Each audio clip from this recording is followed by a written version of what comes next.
زیانەکانی لافاو ڕێگایەکی استراتیژی چۆڵ کردووە و مەرجی سەلامەتی تێدا نەماوە بۆ بەکارهێنانی ئۆتۆمبیل.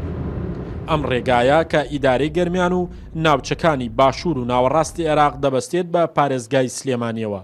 شەوی ڕابردوو بارانی بەخوڕ و لافاوی بەهێز بەشێک لە پردی دەرەدۆین کە دەکەوێتە سەر ڕێگاکە لە نزیک قەزای دەربەندی خان دەڕوخێنێت. ئەم پردە ڕێیەکی بازرگانیە مەرزی پەروێزخانە بەسێتەوە بە منتیقەی سلێمانیوە ئەبێ بە زووترین کات حکوومەت خەمی بخۆ ئەسا خەڵق حەسر بووە نازانێت چی بکات دەربەنی خان بڕۆ تەنکەرێکی زۆر وەستاوە گەشتی حەسر بووە ڕێگەی نییە بڕوا خەڵکەکە ئەوە تا لێرا لەم بەرە لەو بەرەوە حەسر بووە. ڕوخانی بەشێک لەو پردا بووە هۆی ڕاوەستانی هاتوچۆ لە ڕێگاکە.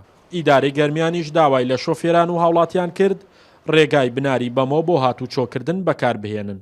شۆفێرانی ئۆتۆمبیلی بار هەڵگریش بە ڕێگای سەنگا و کفریدا هاتوچۆ بکەن.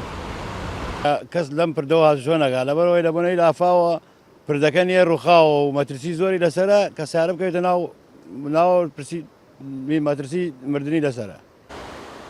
بۆ چارەسەرکردنی دۆخی ڕێگاکە و چاکردنەوەی پردەکە ئیدارەی گەرمیان و پارێزگای سلێمانی لیژنەیان پێکێنا و با قسەی جێگری سەرپەرشتیاری ئیدارەی گەرمیانیش لە سبەینەوە بە شێوەیەکی کاتی دەست بە چاکردنەوەی پردە ڕووخاوەکەی گوندی دەرەدۆین دەکەن. کاری بەپەلەی بۆ ئەکەین و لە هەل لە سبەینەوە ئێمە دەست بەکار ئەبین و ئەومە بەسەش بە ڕێزان لە پارێزگای سلێمانی و بە ڕێزوەزیری ئاوادانکردنەوە بە ڕێزوەزیری دارایی لەسەر خەتن بە هەماهەنگی لە نێوان بەڕێوەبەرایەتی گشتی ڕێگاوبانی سلەیمانی و ڕێگاوبانی گەرمیان کارەکان دەست پێ ئەکات. لەگەڵ زیانگەیاندن بە ڕێگاوبانەکانی ناوچەکە شەوی ڕابردوو ژمارەیە کارگەی چەولمیش لەسەر ڕووباری سیروان ڕوبەڕووی زیان بوونەوە.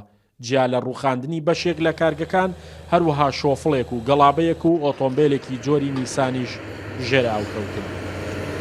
دەبینین لێرە ئێستا ئۆتۆمبیل ژمارەیەک ئۆتۆمبیل ژێر ئاوکەوتون و لەلایەن خاوەنی ئەو کارگانەوە سەرقاڵی دەرهێنانی ئەو ئۆتۆمبیلانن کە بە تەواوەتی تێکچوون. ئەو جیانانی کە بەری کەوتووە کابینەکانی ئاو بردوێتی پیکاپێکی ئاو بردوێتی شۆفڵێکی ئاو بردوێتی گڵابەیەکی ئاو بردوێتی بێژگە لە بەعزی تری زیانی وردە کارەبا و عەمودی کارەبا ئەمانەی هەموو خەسار بوو. ئەو شەپۆلە بارانبارینە کە ماوەی چەند ڕۆژەکان ناوچەکەی گرتووەتەوە دروستبوونی لافاوی بە دوای خۆی داهێنا و شەوی ڕابردووش پەروەردەی دەربەندیخانی ناچار کرد ڕۆژی شەمە بکات بە پشوو بۆ باخچەکانی ساوایان و قوتابخانە بنەڕەتیەکان و پەروەردەی کەلاریش پشووی لە قوتابخانەی گوندەکان ڕاگەیان. شاخەوان محەممەد، کورسات نیوز، گەرمیان.